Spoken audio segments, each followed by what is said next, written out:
គិតពីគេច្រើនពេកហើយឬនៅស្ដាយព្រោះគេជាស្រីស្អាតគិតធ្វើអ្វីនាំឈឺចាប់ក៏ឃើញស្រាប់គេមិនខ្វល់អ្នកស្នេហ៍គឺយើងទេនៅឯកាគ្មានអ្នកណាស្រឡាញ់ចាំថែខែរឿងអីត្រូវបារម្ភគេបើគេទេជាអ្នកប្រែដកប្រាគេជាស្រីស្អាតមិនខ្វះអ្នកស្នេហ៍ទោះគ្មានយើងថែក៏គេអាចនឹងរស់បានរស់អត់ពីបងទៅអូនរស់នៅសុខសាន្តអូនធ្វើបានបងក៏ធ្វើបានដូចគ្នាអូនជាស្រីស្អាតមិនខ្វះអ្នកស្នេហ៍ទោះគ្មានបងថែក៏អូនមិនខ្ចីក្រំគ្រាអូនអាងលើសំរងមិនខ្វល់ទួបែកគ្នាតែបងទេដែលវេទនារួឯកា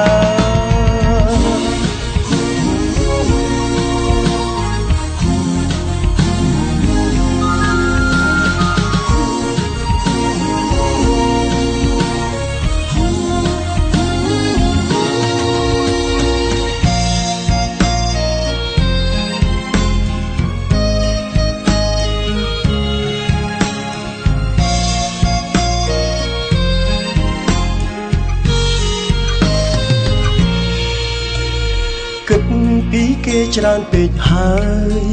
ឬនៅស្ដាយព្រោះគេជាស្រីស្អាតគិតធ្វើអ្វីនាំឈឺចាប់ក៏ឃើញស្រាប់គេមិនខ្វល់អ្នកស្នេហ៍គឺយើងទេនៅឯកាគ្មានអ្នកណាស្រឡាញ់ចាំថែខែរឿងអីត្រូវបារម្ភគេបើគេទេជាអ្នកប្រែដកប្រាគេជាស្រីស្អាតមិនខ្វះអ្នកស្នេហ៍ទោះគ្មានយើងថែក៏គេអាចនឹងរស់បានរស់អត់ពីបងទៅអូនរស់នៅសុខសាន្តអូនធ្វើបានបងក៏ធ្វើបានដូចគ្នាអូនជាស្រីស្អាតមិនខ្វះអ្នកស្នេហ៍ទោះគ្មានបងថែក៏អូនមិនខ្ចីក្រំគ្រាអូនអាងលើសំរងមិនខ្វល់ទួបែកគ្នាតែបងទេដែលវេទនារួឯកាគេជាស្រីស្អាតមិនខ្វះអ្នកស្នេហ៍ទោះគ្មានយើងថែក៏គេអាចនឹងរស់បានរស់អត់ពីបងទៅអូនរស់នៅសុខសាន្ត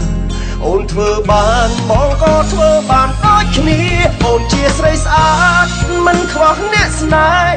ទោះគ្មានបងថែក៏អូនមិនខ្ចីក្រំគ្រាអូនអាងលើសំរងមិនខ្វល់ទួបែកគ្នាតែបងទេដែលវេទនារួឯកាអូនគឺជាស្រីស្អាតសម្បូរអ្នកស្រឡាញ់ឯបងវិញអត់ពីអូនគ្មានអ្នកស្នេហ៍